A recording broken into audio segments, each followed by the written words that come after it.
What's up? What's up? What's up? Welcome to episode 23 of Domicile, the podcast that explores the subculture of truck drivers as well as logistics professionals, bringing their stories to the masses. I'm your host, Scott Cleary. Paul is off slacking again. Now, he had a work dinner, so, we'll let him slide with that one. But before we kick things off, I'm going to talk about Purple Squirrel. Purple Squirrel represents freight agents, freight brokerages, and freight forwarding companies. If you'd like to earn more, reduce your liability, and grow your career, you should have a chat with Ryan Smith over at Purple Squirrel about becoming an independent agent. Also, he's a veteran. Shout out veterans. They represent multiple broker and forwarding companies, allowing them to provide you with several career offers. You have options. Let them advocate on your behalf. So Paul, like I said, had a client dinner tonight. I'll be rocking this episode solo. Same as last time with our friend Jennifer Cressman. We had a lot of fun with her. So this next guest I actually met at the FTA Safety Summit in Tampa back in February, who's actually giving a very engaging discussion on, what's going on our roadways, the safety items and issues that, are most prevalent. I'll let him speak on it further. He's much more educated than I am, as you can clearly tell. But spoiler alert as well, he works with one of our other wonderful guests, Rob Carpenter, over at TruckSafe. So I'll get right into it. Our next guest, while not a driver now nor in the past, plays a big role in keeping our wonderful drivers safe on the road. Furthermore, he is a lawyer focusing on the freight and logistics industry. You can catch him ripping around in a Ram 1500 or hanging with his boys playing sports during his free time. So welcome to the pod, Brandon Wiseman. How are we doing, man? Hey, Scott. Thanks for having me. Doing pretty good here. Oh, happy to hear it, man. It's an absolute pleasure. I just remember seeing you at the FTA, and again, and I mean this in the right way, could be dry content. You had me engaged. You think? It could, yeah, right. It could be, right? It's not like we're talking about race car crashes or the latest March Madness standings, but I was very engaged, and if you want to start there with it, I was like, and I saw the truck safe thing. I was like, I know that company, and I was like, that's Rob Carpenter. They got to know each other. So I ran over to introduce myself, and you were kind enough to say you jump on. So here we are. Well, I appreciate the kind words, even if it is a lie. Not many people enjoy those types of talks, but they're important. Obviously, a lot of motor carriers in attendance, as you would expect, and obviously important for them to keep up to date on what's going on from a regulatory perspective and what are the new rules and how they're going to impact them and their drivers, stuff like that. So it's always fun to get out of Indiana, head down to Florida, a little bit warmer down there, and here in the wintertime, and talk with a bunch of folks that I enjoy hanging out with. So yeah, it was fun. I enjoyed it. Awesome. Well, I'm happy to hear it. I know it was just an afternoon, and I live in Clearwater, so I popped over. So what did you do? Did you make a weekend out of it? Were you just up and back in a day? No, we've got a newborn at home, so I had to make a quick trip. So I think I flew in. I had to leave at like 3 a.m. and got down there and then flew back out early the next morning. So it was a quick trip, but still met a lot of folks that I wanted to meet and had a lot of good conversations. So mission accomplished. There you go. And so you said you have a newborn. How many kiddos we got? Got 3 boys. 10, 7, and 3 months now. 3 months. We've almost got a full basketball team going here, but not quite. And this will be the last one. So I was going to say, you going for the full team, or are we sticking with the 3? No, Zone defense is good enough. Yeah, we were trying for the girl there, but that didn't work out. So we give up. Okay. You figure you give mom the girl, and you probably want a daughter at that point too. Like, hey, we got the 2 boys. Yeah, let's shake it up a little bit. But, your side of the bloodline's thrilled. Like, yeah, exactly. Yeah, carry on the name. But yeah, my wife was she grew up. She was one of 4 girls, so she was looking forward to having her own girl, but didn't work out. Oh well. I hear you. So that reminds me of a buddy of mine. He's like 34, turning 35, and he's got 3 daughters. And in fairly we'll say consistent succession as well. Not Irish twin quick, but like it's like 5, 3, and baby or something like that, right? Just 2 years apart. Boom, boom, boom. And he told me before the 3rd one, he's like, I'm going for the boy. Like I'm going. I'm like, Zach. I'm no biologist, but if you're shooting X's, I think you're shooting X's. Yeah, And well, I don't that's even kind of think like biologist is the right term. yeah, my law partner, Jared Childress. He's got 4 girls as well. So, yeah, same issue there. Yeah, it's like you're usually one or the other, and I'm the oldest of 3. Similar spread as your boys. I was, my sister's 2 years younger than me, and my brother's 9.5 years younger than me. Yeah. So similar spread. We all live very 7 years was a long spread between our middle child now and our youngest. I kind of forgot how to handle babies, but I think I'm back into it now. Yeah, I'm sure that's not going to be a problem. And though we could drone on about babies and all that. Well, not drone. It was pretty interesting. It's always cool seeing the congruencies, the differences, how it is. Because I don't have kids. My girlfriend's got a daughter, and I'm set. Like that's my situation. I'm good. Those 2 are my ladies. People don't tune into your podcast to hear about other people's kids. Is that what you're saying? They're gonna this time. They hear Brandon Wiseman, and they've realized, well, first 7 minutes we're talking family, and hey, that's important. But anyways, so let's go back to the FTA a little bit. What are you talked about generally what you talked about. What do you think are some of the most important things that folks should know who are motor carriers, so that they are, and you don't have to go into the whole thing, but again, some of the things that you think are most important that are going on right now that carriers should know. Well, I mean, here we are, beginning of 2025. I always like to start off the year by kind of looking back at the last year and what we saw from a rule-making standpoint and an enforcement standpoint to kind of level set before we jump into the new year and look at what we can expect coming up. And so, as I talked about at the Florida event, enforcement numbers stayed about the same, consistent from year to year. Lots of roadside inspections of commercial vehicles and drivers, lots of violations written up in that context, lots of DOT audits. FMCSA and its state partners are pretty active in terms of going out and conducting audits of motor carriers that have been prioritized for enforcement. So we saw a lot of that, and we kind of explored some of the most common violations that drivers and trucking companies get written up for. It's the common suspects. False logs is always near the top Really? of those lists. Still with the e-logs, they're up there, huh? Yep, even more so than it was with paper logs. How so? Yeah, not all that surprising, really, when you think about it, because what are e-logs really intended to do? They're intended to sniff out falsifications. And so having e-logs makes it easier in some cases to figure out when there's some funny business going on with the logs. I see.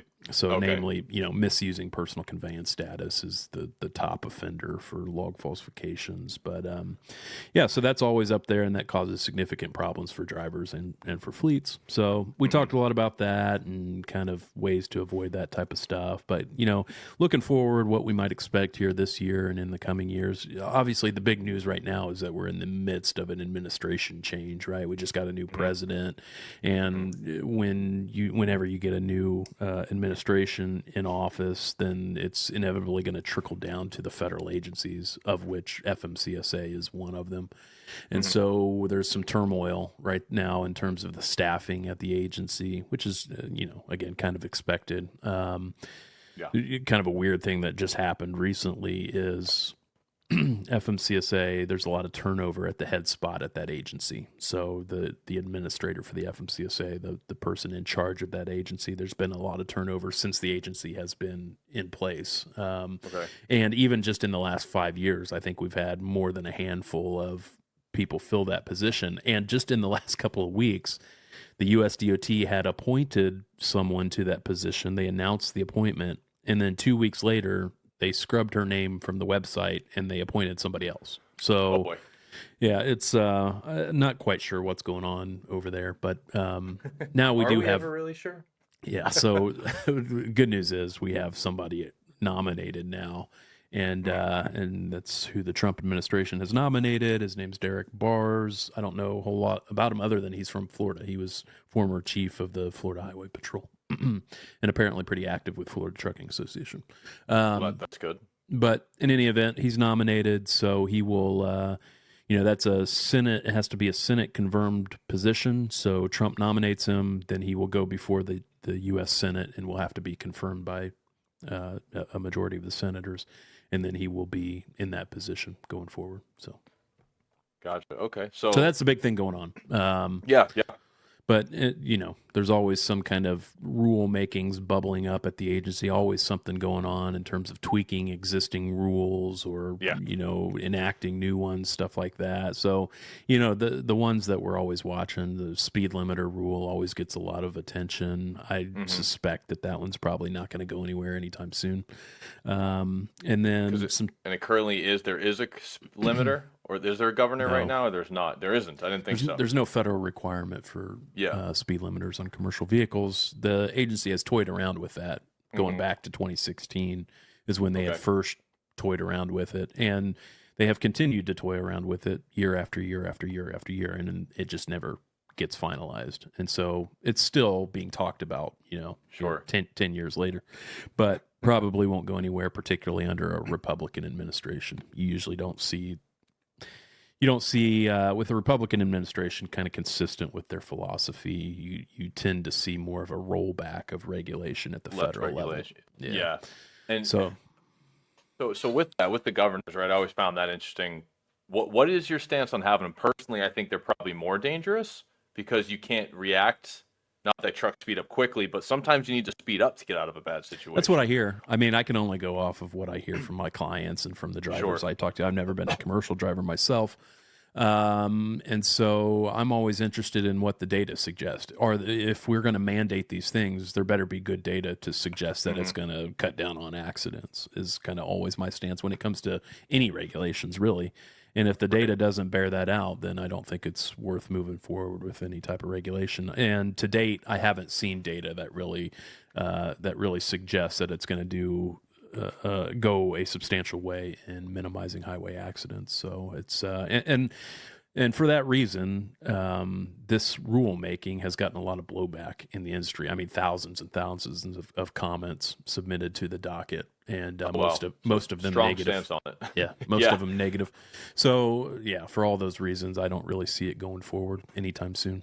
But yeah, interesting that it keeps getting talked about too. When again, it seems like the concept in a vacuum, like, oh, you can only go so fast, safer, but it just, when you really think about it, it doesn't seem like it would be for the reason I mentioned. Like you said, there's no data to support it, and to get data to support it, I imagine you'd have to test it, right, and do it. Now, with that said, I mean, a lot of fleets voluntarily install particularly the larger fleets.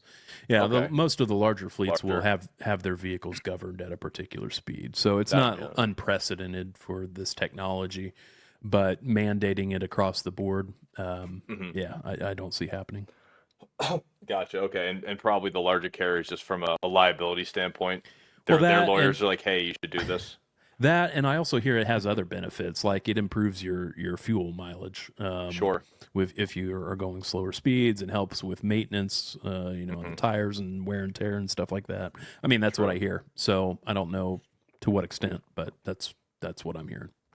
Makes sense. Yeah, and now that you're saying that, does sound familiar as well, and maybe it was even from the meeting. Talking about the maintenance, the tires, and all that. Gas mileage, and truck companies that large, they've probably got the data to say, we know at this speed range is quick enough to get what we need done and cover the miles we need, but it's going to do all the things you just mentioned. Interesting. Right. So, let's take a bit of a left turn. You decided to get into law, and then found your way in logistics. Let's start with that. Like, what made you want to go to law school, and then let's go from there. Kind of followed my dad into it. So my dad's a lawyer and practices law in this space as well, at a fairly large law firm in Indianapolis. And so kind of grew up in it and decided to go to law school myself, and out of law school went to work for that same firm that my dad was at, and worked there for many years, and got a lot of good experience at that firm. I think we represented 95 of the top 100 motor carriers in the country at that firm. Oh, I'd say it's a substantially sized firm then. You're being modest, I think. Yeah, so, like I said, a lot of good experience, and I worked primarily on DOT safety and compliance. And so that's all I did for, 10 years at that firm. And then around COVID, I decided to break off on my own, do my own thing. And so continued to do it, not only practicing law. So my law partner, Jared, and I, we started a small law firm called Childress Law. And we continue to practice law in this niche area of DOT safety regs with primarily large carriers. But then I also started TruckSafe, which is our consulting company. And and we push out a lot of like educational content on DOT safety regulations specifically through TruckSafe, and that's what I really enjoy doing. Developing video content, online courses, all of that type of stuff. I saw a need for that type of stuff, and so that's what I wanted to do, and that's what we've been doing now for 4 years. So with Rob and all of his a little bit of rate the strap work, but like people we share the road with. So that's what you assigned with him. Is that one of his areas of expertise? Is that content? Well, I came across Rob a few years back. We kind of had a mutual connection with a client of ours, and what I knew I needed at TruckSafe, because Jared and I, we have the legal experience, but we don't have the practical experience of ever driving trucks or ever running a trucking company or anything like that. So any of our practical knowledge just comes from working with our clients. And so I wanted to bring on some folks that had the more practical experience, and Rob fit that bill, as did Brian Runnels, who also works with us. He's a former driver, and so it's been great working with Rob. He's got a wealth of information, a wealth of experience on these types of issues. So I think we kind of complement each other pretty well. Yeah, it seems like, and I want to use the term Swiss Army knife for him because he does so many different things, but I almost don't think that does it justice. Just the hour I spent with him, but like if you look at his LinkedIn description of what he does, it's like cat herder. Like, what do you even like? Yeah. Like, you got that on there too? It's like you don't have. It's like a space filler. Yet he has enough that he doesn't need that. He's still putting it on exactly. there. Guy just doesn't stop. Oh, yeah, he's man. always into something new. But yeah, I appreciate him for it because he gets a lot of good experience doing that, and then he adds a lot of value for our clients. Because it's easy to go into a client and to talk about what the regulations require, and and it becomes pretty daunting for some clients in particular for us just to lay out all the legalese on what the regs require, but to have somebody there that not only understands the regulatory requirements, but also the practical aspects of how to implement these in a fleet and how not to, run your business into the ground at the same time. That's obviously helpful. So we try and pride ourselves on being kind of practical attorneys. We're not just going to write you a 10-page memo and say good luck with it. We like to spend time in making sure we figure out a solution that's going to work for your fleet.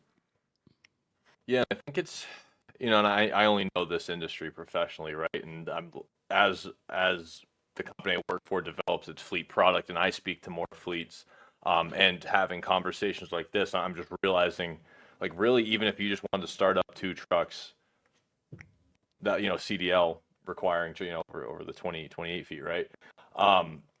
Just like what, like you said, just what that requires, all of the rules and laws you got to follow. Like you said, it's daunting, and it could probably, if you did just send a memo, it's probably easily 10 pages. And just the stuff you covered yourself that you were talking about, just all those individual things. And the guy who got up and started talking about interstate versus intrastate, and I was, it's just wild to me though that you do this. So having, like you said, having someone with that practical knowledge is huge. And that's a big reason too why I wanted to do the educational content, because like I said, the 10 years of practicing law, I would routinely have fleets come to me and say, hey, do you have any recommendations for good training content? Not necessarily for our drivers, because there's lots of good training out there for drivers, but more for like our safety managers and even our C-suite people to better understand what these regulations are saying and what it means to our fleets. And so I just never had a good place to turn them to. I never had found that type of training available, or if there was that training available, it was just obviously dated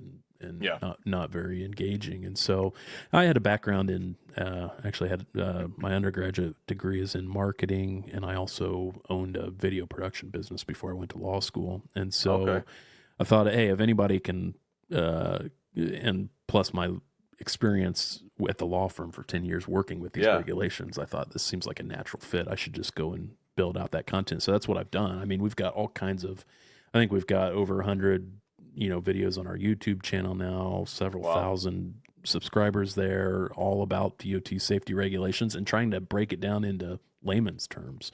So it's easier to digest. So it's been fun. And what is that YouTube channel for anybody who's listening? It's Truck Safe. Where can they find it? Yeah, Truck Safe. Search for Truck Safe. You'll find our stuff. So perfect. And then, all right. So with these clients, obviously you're keeping them abreast of, like you said, you're helping them. You create the content to help them, the layman, understand what's going on, how they can better their company. You keep them updated on regulations. What else do you do for your clients, if anything, or does that encompass the? No, we do a lot, but all kind of within the realm of DOT compliance and safety. Okay. So like on the law firm side of things, we help, again, primarily large trucking companies with, if God forbid they get DOT audited or something like that, we help them through the audits. More often than not, with those large fleets, a lot of them are pretty proactive about this stuff. So they'll hire us to come in and like simulate a DOT audit and do like a mock DOT audit and kind of explore what gaps they may have right now so that they can fix those things before they ever get the knock at the door from the DOT.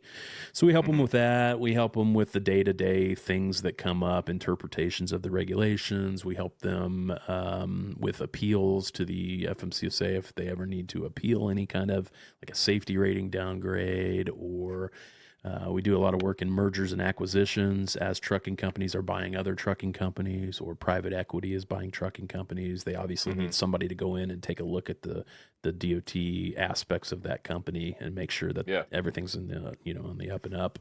So we'll do that. We'll come in and do some safety related diligence in those deals, contracts, independent contractor issues, all of those things. So that's a lot of what we do on the law firm side. And then on the Truck Safe side of things, it's, again, a lot of educational stuff.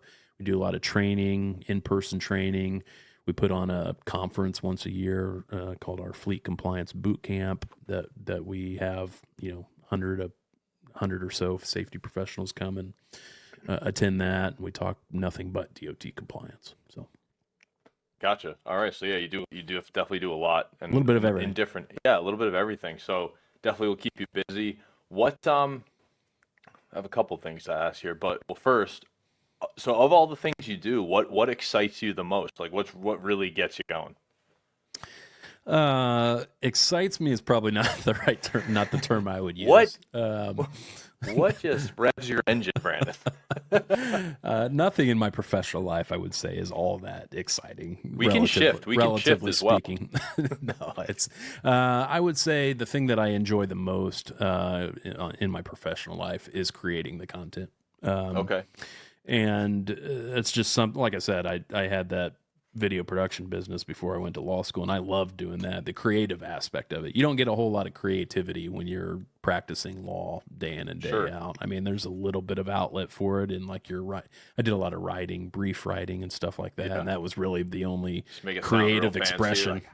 And even that, you can't really go outside the bounds all that much. And so, the legalese. you're kind of playing by a formula there. And so getting back into the video production and the editing and the marketing types of stuff, that stuff's fun to me. I enjoy that. It does not feel like work to me. So I could do that all day long and not feel it. But it's that's awesome. I would say that's the thing that I find most enjoyable. Very cool. So interesting. So I do the editing for the podcast as well, and very basic. Yeah. And I could throw myself into learning more, but it's just it's not something that I thoroughly enjoy. It's more of a function for me, right? So I need somebody with your appetite who's got some time on their hands. Well, I'll try. If you want to pay my law firm rates, I'll do your editing for you. Yeah, I was gonna say you're probably a little bit out of what I'm looking for. And it's like just looking for somebody with the good old looking for a hobby. At the moment, so I don't have a whole lot of extra time, but I would. I figured as much. I would do it if I did. No, I mean the 3 kiddos plus everything you just explained, and one of them is a newborn. I can't even imagine how little time you've got. So no, that's totally fine. I was just like, I don't hear that all the time. I need somebody like that. The guy I had got really busy at work all of a sudden. So I tried to outsource some of my stuff to like Fiverr and some of those websites that where you can hire random people to do these things. And Mm-hmm. I did a few projects like that just to get some stuff off my plate. And I don't know if I'm just a control freak or what, but I ended up redoing all that stuff anyway. So that I was was a going to ask waste how of it my went. money. Well, hey, you invested in it to see if you'd like it, and you realized you didn't. So still money well spent, right? Still Yeah, money well, spent. I should have learned the lesson after the first one, but oh well. I hear you. You live and you learn. Sometimes. Exactly. Exactly. All right. So then, like you mentioned, you got into the law and the DOT and freight logistics side of the law because that's what Pops had followed in his footsteps a bit. Is that why you got into it though, or is it something that you generally, as at that time in your life, of course it changes and evolves. At that time in your life, where you're like, yeah, this is what I really want to do, or what led you to go that path, if not the family lineage piece of it? Yeah, if I'm being honest, it was just the family lineage. It's not like I had some affinity for trucks or something, and that drove Okay. me to it. That was just the opportunity that was available to me, and I would have been stupid not to take it. And so I took it. And the thing I did like about it early on was that it felt like an area of the law that I could actually get my mind wrapped around and become essentially an expert in that area.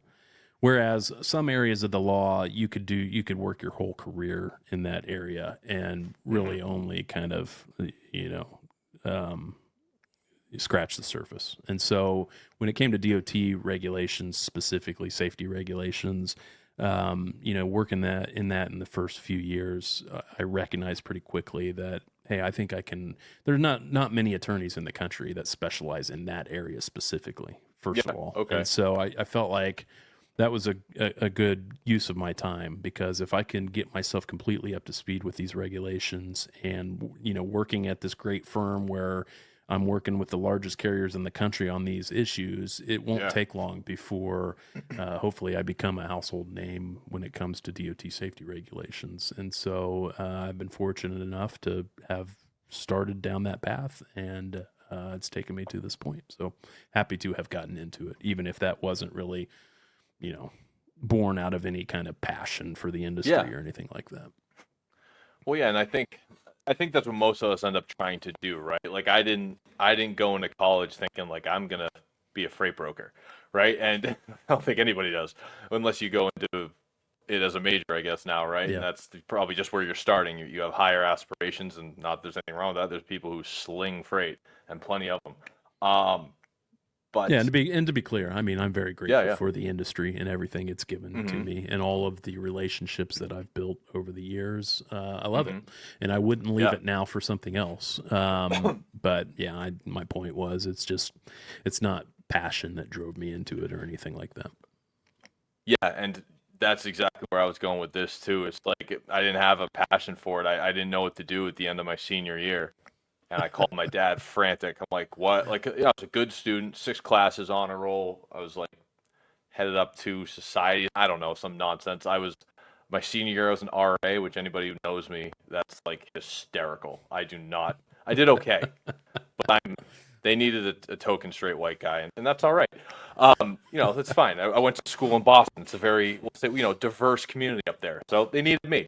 Um, and that's fine too. So, but yeah, I called. I was like, didn't know what to do with myself, and he told me, I think Nick's doing pretty good down in Florida. Nick Klingensmith, good friend of mine. Not sure if you've seen him floating around LinkedIn with his content. He's a Probably. good follow. But he was working at Blue Grace Logistics, VP of sales over there, and a few phone calls later, interviews, etc., Corsi test, whatever they gave me. That's what I was doing for my first job, but I knew I wanted to get into sales. The dream job was to be like, the Boston Bruins are gonna they're gonna find me, and they're gonna need a Yeah. play-by-play guy. Yeah, okay. Didn't even go to school for broadcast journalism, but you get into it, and Yeah. you really learn how cool of an industry it is. And to your point, there's so Yeah. much to do in it. And we were actually talking to one of Paul's buddies, Jeremy Banta, about this. And like, there's just so many different things you can do. Like you don't have to go in it and this is your path. You can Yeah. do so much, and it's just good people too. Like I talked to, my girlfriend's she's at a very large private company, and she tells me the stuff she deals with, like from from people she has to interact with, and they're just mean. I'm like, Yeah. I don't think, I've had a few yelling matches as a broker that just happens with immaturity. Um, but like in my job now, selling tech, it's like I've had one like bad conversation, and it came Yeah. completely out of left field in my like from what I thought was going to happen with this, and you can't please everybody all the time, but it's just good people overall. And again, yeah, there's so much to do, and you just learn to have a passion and appreciation and a respect for it, and all the people and different types of people. But in Yeah. the end, we're all kind of blue collar too, no matter Yeah. where we're at. Right. Our mindset is, which I really like that. Yeah, I do too. Great people, as you said. Mostly great people. I mean, I've met, Yeah, I mean, like no you one's have, perfect. I've met my fair share of idiots as well in the industry. If you can't find one, it's you. So yeah, exactly. Yeah, they are few and far between, I think, yeah. and mostly, yeah, great people to work with. Folks that, generally speaking, at least my clients that I've been fortunate to work with, generally trying to do the right thing from a safety and compliance standpoint, and interested in getting better. And so those are the types of folks I like to work with. But there are plenty of folks who are who reach out to us. This is unfortunately more common than not. Folks reaching out to us with their hair on fire. Something has gone wrong, and they didn't take the time beforehand to try and get control of these things, and now they're paying the consequences for their actions. And so, we'll jump in and do what we can to help them. But there's only so much you can do. So that's my advice to any trucking companies out there listening, is you need to be proactive with this stuff, because it will inevitably come back to bite you, and it will bite you hard. So. Interesting. So, like you mentioned, so you kind of explained the two ends of the spectrum. You got the larger carriers who are like, "Hey, audit us as if you were the DOT," and then you have people like the DOT showed up, and they weren't ready. Is how I imagine you say hair on fire. I imagine Yeah, and sometimes it's, hey, the DOT was already here 3 months ago, and they told us they're going to shut us down, and that's happening tomorrow. What can you do about it to prevent that from happening? Why did you wait? Why did you wait? Yeah, why did you wait that 28 long to days? call me? There's nothing I can do at this point to help you. Oh my So, gosh! And are those usually like smaller? Yeah, it's usually a smaller carrier that just doesn't doesn't believe what they're seeing, and they don't think that the DOT is going to shut them down, but they routinely shut you down. They will come and pull the plates off your trucks. So that seems like way too big of a risk to like flirt with. Like, maybe they are bluffing. When it's a government entity, if they say they're going to do something, it's going to be slow, but they'll probably do it. Especially if it has to do with taxing you or shutting you down and fining you. Oh, that's when they'll act. Yeah, there's a big chunk of carriers every year that get shut down for not passing an audit. So it's not something to take lightly. If you get an audit notice, you better take that thing seriously, because the consequences are severe if you don't. So to that point, you have people calling it the hair on fire, typically the smaller to maybe medium ones who are getting a little cocky. So to be prepared, and maybe I'm asking things that are obvious, but what would you say are like the heavy hitters of like, this is the stuff you gotta have in order, or you can find yourself in I think education plays a big part of it, because oftentimes the things that those carriers are missing is just they don't understand what rules apply and to what extent. And so, maybe drivers not having a CDL when a CDL is required is a very common violation. And very common. It's one of the top violations discovered roadside, and it really just comes down to education. A lot of those drivers and carriers just don't understand when a CDL is required, what weights of vehicles or what commodities require that type of license. And so, had they spent 5 minutes, looking into that, they could have avoided that violation and maybe avoided the audit that came after that violation. And so, yeah, that type of stuff is very common, and it doesn't take a whole lot of that type of issue to end up shutting down your fleet if you get audited. So I would say education plays a big part of it, to answer your question. I think spending a few hours, shameless plug for us, watching some of our videos on these topics. I mean, I'm not asking a lot of you. The average length of our video is like 5 minutes long, and they're all discrete topics like that. Hey, when is a CDL required or something like that? It's free content. It's free education. Free content, yeah. And that goes a very long way if you just spend some time. I realize, and I get it. I mean, a lot of these smaller trucking companies, the owner, maybe the driver, maybe the Sure. dispatcher, maybe the IT guy for that matter. So he's wearing multiple hats, Mechanic. and yeah, he's the mechanic. So I get it. They're trying to make money. They're trying to keep the wheels rolling. Mm-hmm. And they're juggling a lot. So, but with that said, of all the things that you're juggling, DOT compliance should be one of them, because that's one of the things that can get you shut down pretty quickly if you don't have And that. probably one of the top ones. And the thing you brought up, which I was shocked, was like requirement of a CDL. But then you said, oh, it's like, well, they just had too much weight, or it was too big of a truck. Like, that's a Google search. Yeah, exactly. Yeah. Again, I'm a knucklehead, and I know that it's after 28 feet. Anything over 28 feet, you just Well, CDL. you see it a lot Or with they're- with like landscape companies, for example. Maybe they're mainly operating small pickup trucks, which by themselves wouldn't require a CDL, but then they put a big trailer on the back to haul their equipment, and then all of a sudden they're over 26,000 pounds, which is what requires a CDL. And so then they just don't know that, and then they end up with those violations. And I see. Yeah. So it's not necessarily a motor carrier; it's just it could be anybody. Could be anybody. If you're using vehicles as part of your business, you could potentially be regulated depending on the weight of your vehicle or the commodities you're hauling. If you're hauling hazmat, for example. Gotcha. So with sharing the details you can, what's one of the most interesting cases you ran into? Yeah. So 15 years worth, have seen quite a bit from a compliance standpoint, non-compliance standpoint. What stands out is some ridiculous, like, you did what?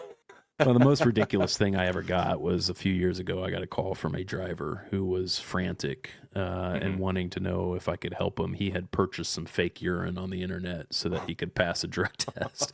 And he wanted to know and he got caught, and he wanted to know what I could do to help him. I said, "You're gonna have to find somebody else to help you. There's nothing I can do to help you." Oh my god! So don't do that. Apple juice. Yeah, Use that apple juice in a bag. Yeah. So don't do that if you're a driver. That was the craziest call I ever got. But yeah, I mean, I've been involved in some big cases.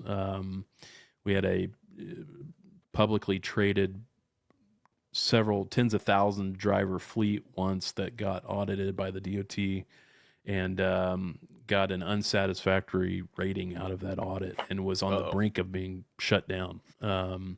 And it was publicly traded, so they were having to have meetings with the shareholders, telling them, "Hey, we're about to get shut down, and tens of thousands of employees are about to lose their jobs and stuff like that." And so we were heavily involved in that and getting them corrective actions in place and documenting all those corrective actions, and then essentially begging the FMCSA not to shut down this enormous carrier. And luckily, we were successful with that. But that's great. Yeah, I mean, plenty of those types of situations over the past 15 years, and never a dull moment. I'd say so, and I guess that's how you become a household name, right? You get in those real ugly situations. Probably see you can't lie, see a couple dollar signs, like, this is gonna work out for us too. We're gonna get fed. But you get to do good work, like you mentioned, the tens of thousands of, like, that's what it's, I think. Yeah, it would have been about, devastating. Right? Yeah, I mean, it's it would have horrible. been not just the drivers, but all, imagine for a carrier that size, all the administrative staff they got, all the dispatchers, all the mechanics they got, everybody. If that fleet gets shut down, I mean, what are we going to do? So, yeah, it's just, and it's not even to mention the highway accident side of things. I don't get involved in litigation but I work regularly with fleets that end up in litigation following a catastrophic accident. And I always hate those situations for everybody involved. Obviously, nobody wants to be in that position, and it's bad for everybody involved. So, seen plenty of that over the years, and weighing in on. There's always some kind of safety reg issue involved in those cases, inevitably, and so getting involved in them in some form or fashion is pretty regular occurrence. So. Yeah, that's got to be tough. Like you said, no good outcome no matter what. And one thing that we've talked to a few people about, or has just been organically brought up, is with how tight things are now, because obviously, again, COVID overinflated things. We're paying for it now. It's just how cyclically, that's how things work, unfortunately. every action is equal opposite reaction, as they say. A lot of the drivers have been saying, or just folks, we talked to a couple safety people too, just that because of that is causing drivers of all types to rush and to drive, to the point of the regulators mount up. But anyways, the speed regulators, to try and get the job done. Yeah, to try and get the job done. They're just going too quickly. Appreciate that, man. I just blanked on where I was going with it. But yeah, just to try to get the job done, and I could just put everybody at risk. And I've heard that too. I don't know if there's any truth to it or if it's just an excuse or what, because I mean, we've had hours of service problems for almost a century at this point. The hours of service regulations, people don't realize there have been some form of hours of service regulation since the 1930s when trucking first took root in the United States. So it's not like this is a new issue. And obviously the point of the hours of service, the point of the hours of service regulations is to cut down on fatigue driving, which is a very common contributor to substantial accidents, and still is, regardless of the fact that we have these hours of service regulations. So I don't know. I haven't seen any data to suggest that that's the case, but maybe it is. And if it is, if you're a carrier out there that is pushing your drivers to the limit, you shouldn't need me to tell you that that's a bad idea for a variety of reasons, and you need to knock it off. And because, again, it's one of those things that all it takes is one bad accident, and that's potentially lights out for you. I mean, particularly with these so-called nuclear verdicts that we're seeing more and more of in our industry, these multi-million-dollar verdicts awarded against trucking companies. I think the data suggests that the number of jury verdicts in excess of $10 million rendered against trucking companies is up over 1,000% over the last decade or so. So they're really trying to make an example. Yeah, the industry is under attack in that sense, and for a variety of reasons. It's lucrative to the plaintiff's bar to pursue these types of cases. Oh, totally. Particularly for a highly regulated industry like ours, where there's a lot of deep pockets involved, and insurance is at issue. So, like I said, all it takes, Florida, you'll probably recall a few years ago was the largest ever jury verdict awarded against a couple of trucking companies. First ever $1 billion jury verdict rendered against two trucking companies following an accident. I think it was near Jacksonville. But college-age kid sitting in a line of traffic that had backed up on the highway due to a previous accident, and semi-truck driven by a driver who had been driving 25 hours straight from Canada. I was heading down to Miami, and he couldn't. He was a foreign driver, couldn't read or speak English. Couldn't read the sign. There were flashing signs alerting traffic that traffic stopped ahead due to a previous accident. He couldn't read those signs, and he had been up for 25 hours, and he plowed straight in. Noticing. Plowed straight into that line of traffic, killed that kid, and ended up with $1 billion jury verdict. So I mean, wow, crazy stuff. Where's that billion even going to come? Are you actually going to realize that amount? You're not, right? It's basically you're wiped out, your insurance company's wiped out. Yeah, I mean, nobody's ever going to collect $1 billion. It's more of a message to those fleets and to the industry at large that you're out of business. Those two fleets, as you said, and their insurance is a lot of fleets carry the minimum insurance, particularly the smaller fleets. They're carrying $750,000 in commercial auto liability insurance, which has been the requirement since 1980. It hasn't gone up. It hasn't tracked even with inflation. So it's still $750,000. But the cost of it has. The costs have gone up. But $750,000 goes not very far. Even for just, pretty minor injuries. You easily tap that out. And so the point is, nobody's going to collect $1 billion, but it will ruin those trucking companies and sends a message to the larger fleets and to everybody involved in those shipments. This is why brokers and shippers are paying more attention to these cases and taking more precautions in hiring trucking companies, because they are the deeper pockets usually in those transactions. So if I'm a broker and I hire Jim Bob Trucking and I don't do anything to vet Jim Bob Trucking from a safety and compliance standpoint, and then his driver goes and kills somebody, they're going to come after me because they're going to tap his insurance out pretty quickly, and I'm the deeper pocket there. And so for that reason, brokers have skin in the game and shippers as well. And that reminded me of, I remember when I started at Blue Grace, it had been a bunch of years since the occurrence of the accident, but CH was involved, and not calling them out, but just that instance where there was an accident and the plaintiffs were going after the broker in this case. So was that one of the first examples of that, or is that just a really big one? Well, both. It was one of the first ones where a broker, Robinson, was implicated in that type of lawsuit, and it also kind of set the standard for a long time. I think it was the Schramm v. Foster, I think was the name of the case. Okay. And I think it was somewhere on the East Coast, and Robinson was involved. And that was the first time where there was some hint that brokers may be able to be pulled into these types of cases if the circumstances are correct. And that's that's kind of rushing the driver, stuff like that. Yeah, and that's kind of what set this in motion. And since then, we've seen an uptick in those types of cases against brokers and shippers.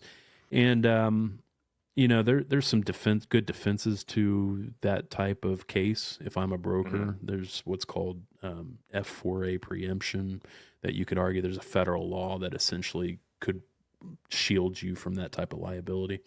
And we've gotten some traction. We've seen some traction with that in some courts in the country, but other courts have not been persuaded by that argument. So there still is some exposure for brokers and shippers if they're not vetting the carriers they use. Yeah, that seems to be the new thing. It's not so much are you rushing them, it's like, are you vetting them properly, because we have the technology. Yeah, that's why we see the emergence of all these vetting softwares that are out there now.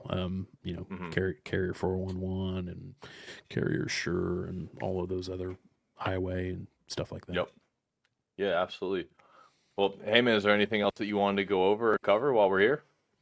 Not from my perspective. I think got it all out. I think I got it all out. Yeah. So no, I appreciate the opportunity, and it's been fun. Yeah, man. Well, hey, I appreciate you agreeing to a stranger running up to you at a thing, at a meeting, and saying, "Hey, you want to come on?" You're very gracious to do so. So we'll wrap it there. And to everybody listening, please be sure to check us out every other Tuesday at What's Domiciled on YouTube and Spotify for the full episodes, and YouTube and Instagram for the reels. So we really appreciate you for tuning in. Thank you for your support. Again, thank you to Brandon Wiseman. Like, comment, subscribe, and have a great day. See ya.